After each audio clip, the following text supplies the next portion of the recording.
స్వచ్ఛమైన మనసు, ప్రేమ, అనురాగం, ఆప్యాయతకు ప్రతిరూపం, త్యాగానికి మరో పేరు, చిరునవ్వుకు చిరునామా, బాధాతప్త హృదయాలను సమశ్వాసించిన అమృత హస్తం, ప్రభు సేవా పరిచర్యలో అనుక్షణం ప్రయాసపడిన ఒక పరిశ్రమ, తన మధుర స్వరహారతులతో తనివితీరా త్రియేక దేవుని కీర్తించిన గలం, దేవుని ఎడల తనకున్న దీనత్వం, అందరి ఎడల ప్రేమతత్వం, చూపాయి అందరికీ ఆత్మీయతత్వం, పరమోన్నతుని సత్య సువార్తను తనివితీరా విశ్వాసులకు అందించిన ప్రతి ఒక్కరి హృదయంలో చోటు చేసుకొని మన అందరి హృదయంలో తమ్ముడు, చెల్లి అంటూ ప్రేమతో పలకరిస్తూ మన అందరి హృదయాల్లో చిరస్థాయిగా చెరగని ముద్ర వేసి ఇటీవలే ప్రభునందు నిద్రించిన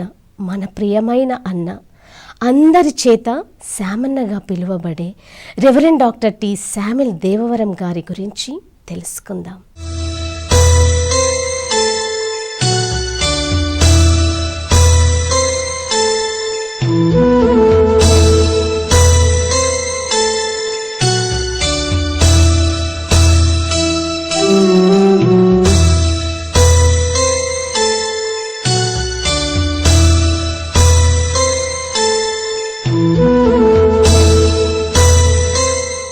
అమ్మా నాన్నల ఆశాజ్యోతిగా, వారి అనేక సంవత్సరాల ప్రార్థన ఫలితంగా లేట్ రెవరెండ్ టి రూబెన్ గారి లేట్ సువార్తమ్మలకు అరుదైన వరంగా మే 12, 1951లో జన్మించారు శామన్న. రామయ్యపట్టణం అనే ప్రాంతంలో బ్యాప్టిస్ట్ థియలాజికల్ సెమినరీ ఉంది. ప్రతి సంవత్సరం మే మాసంలో అక్కడ VBS జరుగుతుంది. అనేక కుటుంబాలు వెళ్ళి వాక్యం వినివచ్చే అలవాటు ఉండేది. అలాగే పాస్టర్ రూబెన్ గారి ఫ్యామిలీ రామయ్యపట్నం సెమినార్కి వెళ్ళారు. ఖాళీ సమయాలలో అక్కడకు వెళ్ళిన వారంతా సముద్రంలో స్నానం చేసి వచ్చే అలవాటు ఉండేది. అప్పుడు శామన్న వయస్సు 12 సంవత్సరాలు. పక్కింటి వారితో సముద్రానికి వెళ్ళి వస్తానని అమ్మా నాన్నలను అడిగారు. కానీ వారు ససేమిరా వద్దన్నారు. అమ్మా నాన్నలకు తెలియకుండా పక్కింటి వారితో సముద్రంలో స్నానం చేయడానికి వెళ్ళారు. అందరికీ దూరంగా వెళ్ళి సముద్రంలో అడుగు పెట్టారు. అడుగు పెట్టడం ఆలస్యం, అలలు రావడం, నీళ్లలో మునగడం, నీళ్లు మింగడం, ఊపిరాడకపోవడం ఇవన్నీ జరుగుతుండగా అయ్యో అమ్మా నాన్న మాట వినకపోతేనే అని అనుకున్న ఫలితం లేకుండా పోయింది. అలలు లోపలికి లాగేశాయి. అప్పుడు సమయం ఉదయం 10 గంటలు. నీళ్లలో కొట్టుకొని పోతుంటే బెస్తవారు చేప అనుకొని వలవేసి లాగగా పిల్లవాడు అప్పటికే చనిపోయాడు. ఒడ్డుకు తెచ్చి వారికి తెలిసిన విధంగా ప్రయత్నించినా లాభం లేకపోయింది. వెంటనే చర్చి వారికి కబురు చేశారు. ఎవరో క్రైస్తవ పిల్లవాడు నీళ్లలో కొట్టుకుపోయాడు, చనిపోయాడు అని. ఆ దృశ్యం చూసిన తల్లిదండ్రులు గుండెలు బాదుకున్నారు. అప్పుడు సమయం సాయంత్రం 4 గంటలు కావస్తుంది. సమాధి త్రవ్వారు. సమాధి కార్యక్రమానికి సిద్ధపడుతుండగా ఒక అద్భుతం జరిగింది. ఆ కుర్రవాడు శ్వాస తీసుకొని శ్వాస వదలడం మొదలుపెట్టాడు. తమ కుమారుడు మళ్ళీ బ్రతకడం చూసిన తల్లిదండ్రులు ఆ కుమారుణ్ణి హత్తుకున్నారు. ఈ రీతిగా దేవుడు ఆ చిన్ననాడే శామన్నకి దేవుడు పునర్జన్మ అనుగ్రహించాడు.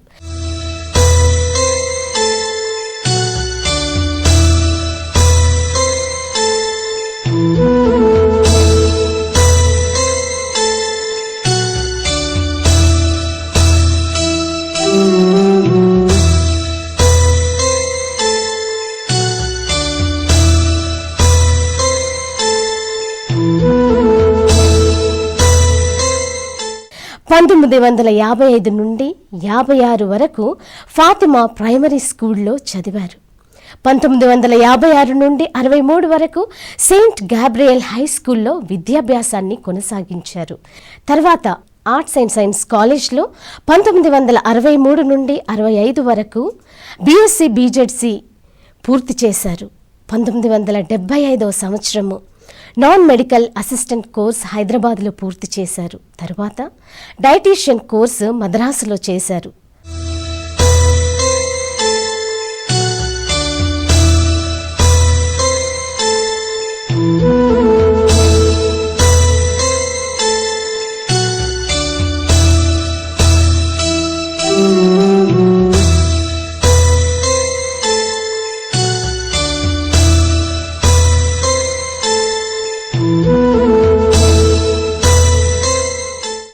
తన యవ్వన ప్రాయంలో కొండపల్లి సీతారామయ్య దళంలో చేరి ఒక నక్సల్గా సమాజ శ్రేయస్సు కొరకు 10 మందితో కలిసి ఆంధ్రప్రదేశ్ నక్సల్స్ మూమెంట్లో పాల్గొన్నారు.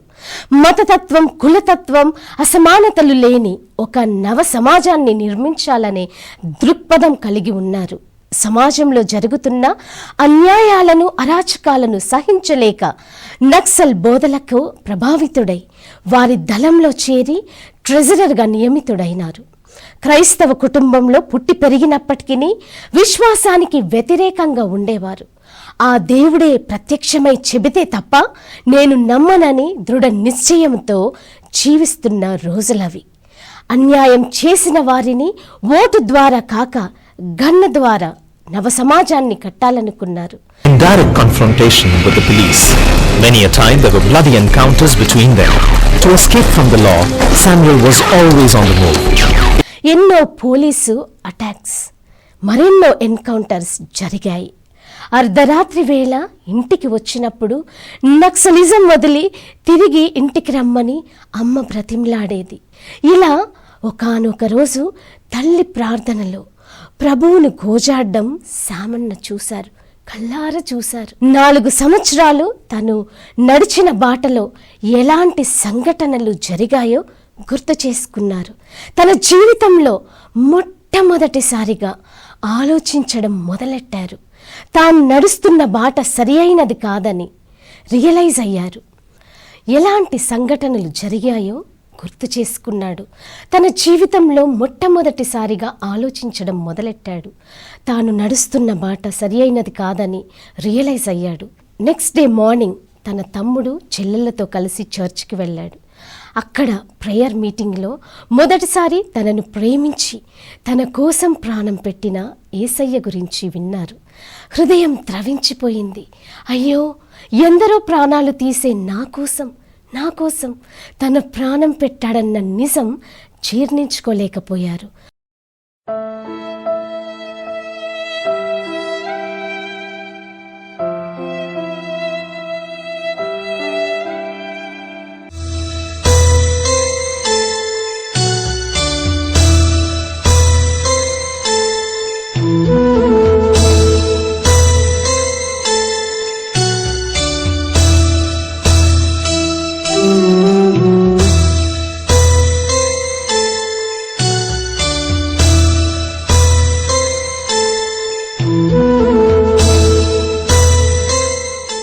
ప్రార్థించడం మొదలెట్టారు. సడన్గా ఒక స్వరాన్ని విన్నారు. మై సన్ శామ్యూల్ దేవవరం అని ఎంతో ఆప్యాయతతో పిలిచిన ఆ పిలుపు వైపు తిరిగారు. అంతా వెలుగుమయం, గది అంతా వెలుగుమయం. ఆ వెలుగులో ప్రభువుని చూశారు. ఆ కరుణామయుడైన ప్రభువు ఎన్నడూ విడువనని చెప్పిన వెంటనే మోకరించి ప్రార్థించసాగారు. That day, amazingly, Jesus spoke to Samuel, not in his heart, but in person.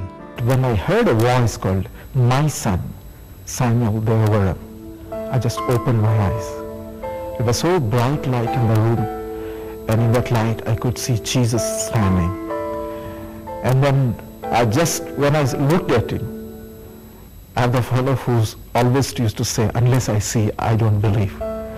When I saw him, I couldn't control myself. I just fell on his feet and said, "Lord, you were after me. I heard this voice for 4 years." He said, "Yes, I did not leave you."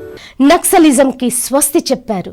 Hanamkonda machine హాస్పిటల్లో machinery doctor తెగన్ fight శామన్నని నమ్మి job ఇచ్చారు.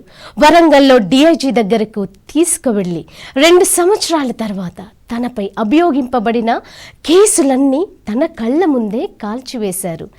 దేవుని నడిపింపును బట్టి హైదరాబాద్లో ఉన్న ఏసీటీసీ theological కాలేజ్లో join అయ్యి bachelor in divinity complete చేశారు. తిరిగి సొసైటీతో కలిసి జీవించాలంటే కష్టతరమైనప్పటికీ ప్రభు సహాయపడ్డారు.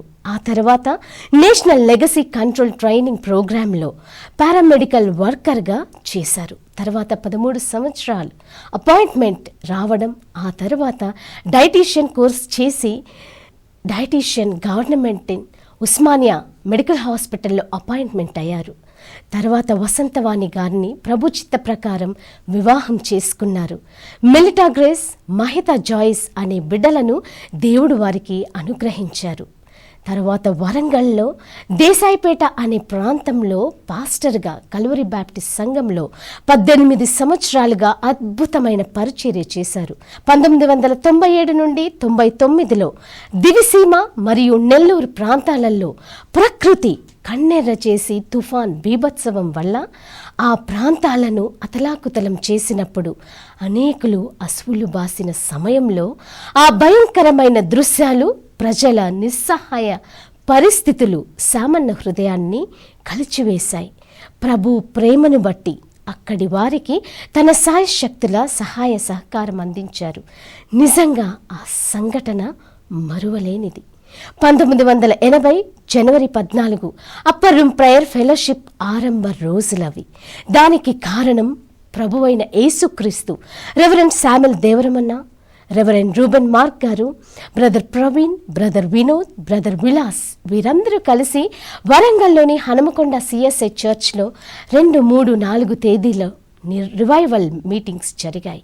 కొందరు యవనస్తులను సేకరించి ఒక ప్రార్థన సహవాసంగా ఆరంభించారు. 3 సంవత్సరాల తర్వాత మిషన్ హాస్పిటల్లో చాపెల్లో ఉపవాస ప్రార్థనలో కనిపెట్టగా ఎన్నో అద్భుతాలు జరిగాయి. వారి ఆనందానికి అవధులు లేవు. 1983 జనవరి 26న రెవరెండ్ రూబెన్ మార్క్ గారి జీవితంలో జరిగిన అద్భుతం వారినెంతో బలపరిచింది. ఆ దినాన దేవుని శక్తిని వారు గ్రహించారు, కళ్ళారా చూశారు. యూపీఎఫ్ పై దేవుని ఆమోద ముద్ర ఉందని ఆ దినాన గ్రహించారు. ప్రార్థనలు కొనసాగించారు. దేవుడు యవనస్తుల పరిచర్య మీద ఒక భారాన్ని పెట్టారు. రెవరెండ్ ఎంఎస్ క్రిస్ దాస్ గారు, రెవరెండ్ ఎన్కే జీవరత్నం గారు, రెవరెండ్ రూబెన్ గారు ప్రోత్సహించారు. షెడ్రక్ గారి కుటుంబం ఆత్మీయ తల్లిదండ్రులుగా ఉండి ఆ ప్రార్థన సహవాసాన్ని ప్రోత్సహించారు. వారి హస్తాలతో బలపరిచారు. దేవుడు అనేక ప్రాంతాల్లో వాడుకుంటారని ప్రవచించారు. అదే యూపీఎఫ్ ఆరంభ దినాల్లో జరిగిన పరిచర్య.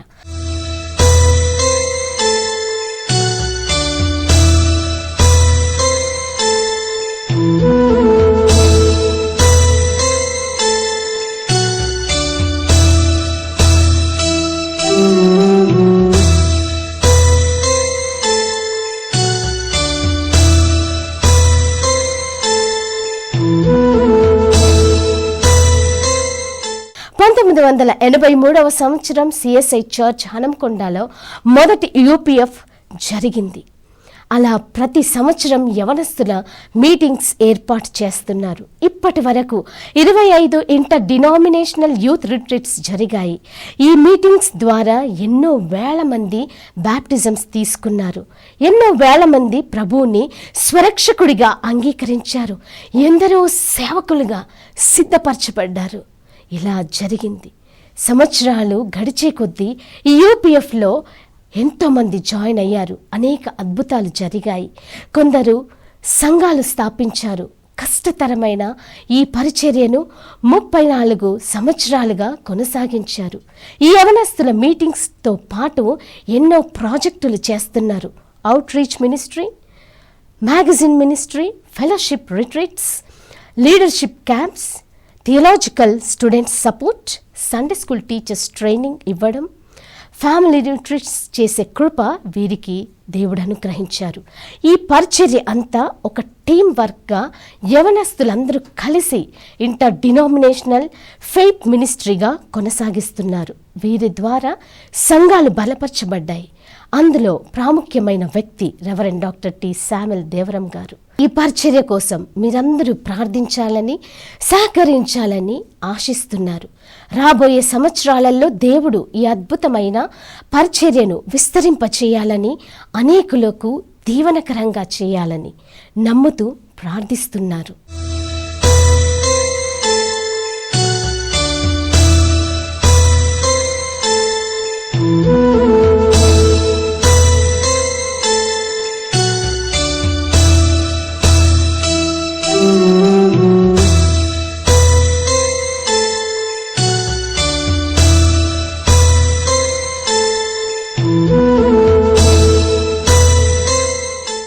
పరిచర్యలో మొదటిగా శామన్న తన యొక్క భుజాల మీద వేసుకొని ఆయన ఆరంభించారు. తనకు సహకరించిన వారు ఒక టీం వర్క్గా ఈ యొక్క పరిచర్యని కొనసాగిస్తున్నారు. వారెవరనగా రెవరెండ్ రూబెన్ మార్క్ గారు, శామ్యుల్ జాన్ శేఖర్ గారు, ఐజయా గారు, ఆగస్టిన్ గారు, శామ్ సుకుమార్ గారు, బ్రదర్ సంజయ్ గారు, వినోద్ గారు, కరుణాకర్ గారు, ఆనంద్ గారు, అంతేకాకుండా రెవరెండ్ టి శామ్యుల్ దేవరం గారి సతీమణి గారైనటువంటి వసంతవాణి గారు, వారి యొక్క కుటుంబం ఎంతో త్యాగం చేసింది. ఆ త్యాగపూరితమైన సేవకి వారి గుర్తుగా యూపీఎఫ్ కూడా ఉంది. అందులో ఇంకా భాగస్థులైన అనేక మంది యవనస్తులున్నారు. వారి కుటుంబాలతో మరి వారి యొక్క బిడ్డలతో కలిసి ఈ పరిచర్యని కొనసాగిస్తున్నారు. మరి వీరందరూ కూడా ఎంతగానో ప్రభు కొరకు ప్రయాసపడుతున్నారు. 2011 నుండి 12 వరకు అసోసియేట్ పాస్టర్గా సెంటనరీ బ్యాప్టిస్ట్ చర్చ్ హనంకొండలో ఎక్కడైతే తన తండ్రి గారైన రెవరెండ్ టి రూబెన్ గారు పరిచర్య చేశారో అక్కడే తన చిన్ననాటి జ్ఞాపకాలు పెనవేసుకున్న చోట తన యొక్క పరిచర్యను కొనసాగించారు. సండే స్కూల్ సూపరింటెండెంట్గా, క్వయర్ లీడర్గా, ట్రాన్స్లేటర్గా, ఒక మంచి కౌన్సిలర్గా, సజీవ సాక్షి ఎడిక్టర్గా, అసిస్టెంట్ పాస్టర్గా పనిచేశారు. GMH Nayapul, GMH Victoria Memorial Visakhapatnam, TB sanatorium మరియు సికేఎం మెటర్నిటీ హాస్పిటల్ వరంగల్లో ఈ రీతిగా వృత్తిరీత్యా ఎక్కడ పని చేసినప్పటికీ నర్సులకి, డాక్టర్లకి, పారామెడికల్ స్టాఫ్కి బైబిల్ స్టడీ గ్రూప్స్ని కండక్ట్ చేసేవారు. మిషన్ హాస్పిటల్లో డెవలప్మెంట్ కమిటీ మెంబర్గా పనిచేశారు శామన్న. ప్రభు పరిచర్యలో ఎన్నో దేశ విదేశాలు తిరిగారు. Interdenominational leadership Atlanta, USA మరియు Haggai international institute in Singapore, ఇలా ఎన్నో దేశాల్లో జరిగిన అనేక సమావేశాల్లో పాల్గొన్నారు. నెదర్లాండ్స్, యూరప్, ప్రభు పుట్టి పెరిగి పునరుత్థానుడై తిరిగి లేచిన జెరూసలేంని కూడా దర్శించడానికి ప్రభు కృప చూపించారు.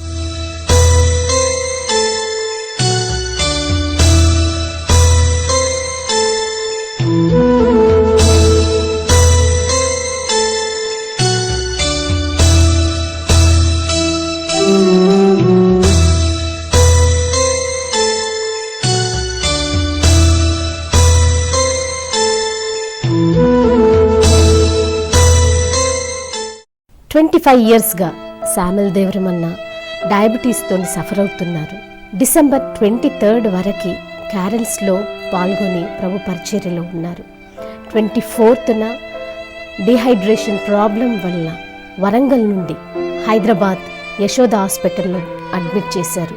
ఈ డిహైడ్రేషన్ ప్రాబ్లం వల్ల కిడ్నీస్ ఎఫెక్ట్ అయిపోయి ఇన్ఫెక్షన్ వల్ల బాడీ అంతా కూడా పాయిజన్ అయిపోయింది. ఆ తర్వాత కోమాలోకి వెళ్ళారు. శామన్న 29న రాత్రి 10:20 తుది శ్వాస విడిచారు. ప్రభువులో నిద్రించారు. ఈ మరణ వార్త విన్న తన సతీమణి గారైనటువంటి వసంతవాణి గారు, తన 2 కుమార్తెలు, అల్లుండ్లు, ఒక్కగానొక్క మనవరాలు తట్టుకోలేకపోయారు. అయినా ప్రభు చేతులకు సమర్పించుకున్నారు. ఆయన యొక్క చిత్తానికి శిరస వహించారు. తన తోటి జతపని వారైన యూపీఎఫ్ మెంబర్స్ అందరూ కూడా ఎంతో చింతిస్తున్నారు, ఎంతో ఆవేదనకి గురయ్యారు. శామన్న పార్థివ దేహాన్ని చూడ్డానికి జనప్రవాహం తరలి వచ్చింది.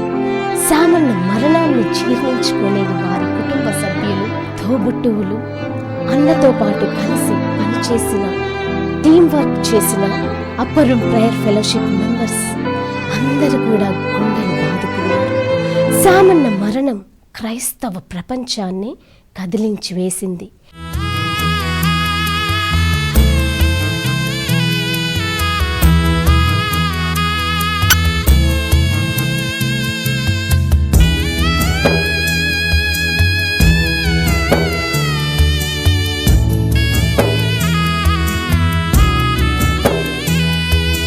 ఆగిపోక ఆత్మీయ యాత్రలో సాగినావు సేవకుడా, సాగినావు దైవ సేవకుడా, అలు పెరుగక సేవదారి. ఆ ఆనంద యాత్రలో, ఆ అంతిమ యాత్రలో, ఎన్నో వేల మందికి సువార్తను చాటిన ఆ ధన్యజీవి అంతిమ యాత్రను చూస్తుంటే అనేకులకు ఆదర్శంగా, మార్గదర్శకంగా నిలిచిన శామన్న నిజంగా చిరస్మరణీయుడు. ఎంతటి జన ప్రవాహం, జనవాహినిని చూస్తుంటే శామన్నను ప్రేమించేవారు ఎందరున్నారో తెలుస్తుంది. 2 రోజులుగా తన పార్థివ దేహాన్ని సందర్శించడానికి, అందరికీ సౌకర్యంగా ఉండడానికి ఇంట్లో సెంటినరీ బ్యాప్టిస్ట్ చర్చ్ హనంకొండలో ప్రజల సందర్శనార్థమై పార్థివ దేహాన్ని ఉంచారు. కన్నీళ్లు ఏరులై పారుతుంటే, గుండె తట్టుకోలేకపోతుంటే ఈ ఎడబాటును ఎలా తట్టుకోగలం అంటూ మేము ఆయన వారసులం అంటూ బ్రదర్ శామ్ సుకుమార్ గారు అందరి తరఫున మా డీప్ కండోలెన్సెస్ తెలియజేస్తున్నాం. శామన్న వాళ్ళనే ఫ్యామిలీగా చూడలేదు ఎప్పుడు. మేమందరం ఆయన ఫ్యామిలీనే, మేము ఆయన బిడ్డలం, ఆయనకు వారసులం. మా నాన్న మా ఆత్మీయ తండ్రి అంటూ తన యొక్క కన్న కూతురు మెలిటా గ్రేస్ చెప్పిన మాటలు. I'm not talking here as a daughter. నేను ఒక కూతురిగా మాట్లాడదలుచుకోలేదు, నేను నా ఆత్మీయ తండ్రిగా మాట్లాడదలుచుకున్నాను. ఎన్నడును తొట్టిల్లక సాగితివి, ఎన్నడును తొట్టిల్లక సాగితివి, నిన్న నేడు ఎన్నడు మారని మన యేసుతో, నిన్న నేడు ఎన్నడు మారని మన యేసుతో ఆగిపోక ఆత్మీయ యాత్రలో సాగినావు సేవకుడా, సాగినావు దైవ సేవకుడా.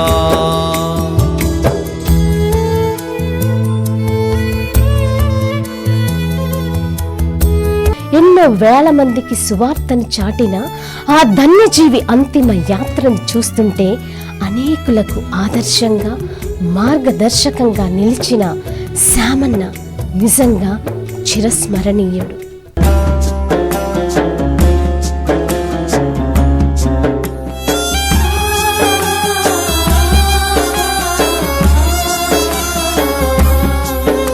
ఇది జరిగినే ఎలాగో, ఇది జరిగినే ఎలాగో, విషకోరలలో చిక్కుకొని, విషకోరలలో చిక్కుకొని నడి వీధులలో విలపించనే పసి ప్రాయం, వీధులలో విలపించనే. సమాధుల తోటకు చివరిసారి శామన్నను చూడాలన్నా వేటిని లెక్క చేయకుండా వరదలా వెలివేసిన జనంకి తనపై ఉన్న ప్రేమ, ఉన్నత పిలుపును నిర్లక్ష్యపరచక నీతో నడుచుట నా భాగ్యమంటూ పరలోకపు పిలుపుకు ఎదురుగయ్యారు. శామన్నను చూస్తుంటే గుండెలు బాగా వెదగా మారుతుంది. ఆ మరణం మన అందరినీ కదిలించిన ఆ మహిమ రాజ్యంలో కలుసుకుంటాం అనే నిరీక్షణతో జీవిస్తాం. అదిగో శామన్న దేహం రానే వచ్చింది. అందరూ చూస్తుండగా, తన కుటుంబ సభ్యులు, తన తోటి జత పనివారు చూస్తుండగా, వేలాది మంది అభిమానుల సాక్షిగా తన పార్థివ దేహాన్ని రెవరెండ్ డాక్టర్ జీజే నిరంజన్ బాబు గారి చేతుల మీదుగా సమాధి కార్యక్రమం పూర్తి చేశారు. తన కన్నపిల్లలే ఇలా విలపిస్తుంటే తట్టుకోలేకపోయాడు. నిరీక్షణ కలిగి ఉండాలని నేర్చుకున్నా.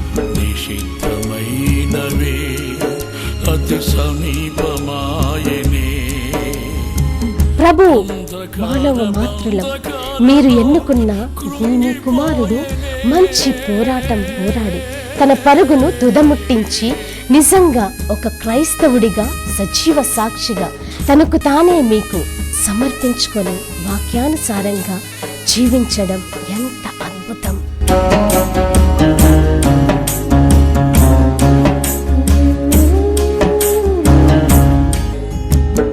ఆరు బయట పడకలన్నీ రక్తసిక్తమాయనే, మమత మానవత నిలిచిపోయనే, సుదూర తీరాలలో సుఖ జీవన శైలి అపమాయనే.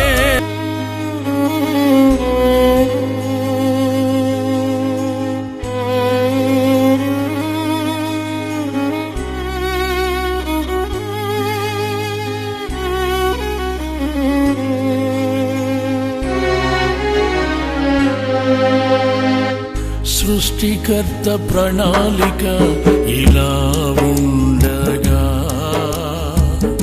అడ్డుపడిన విరోధికి అపజయాలే మిగిలేనా.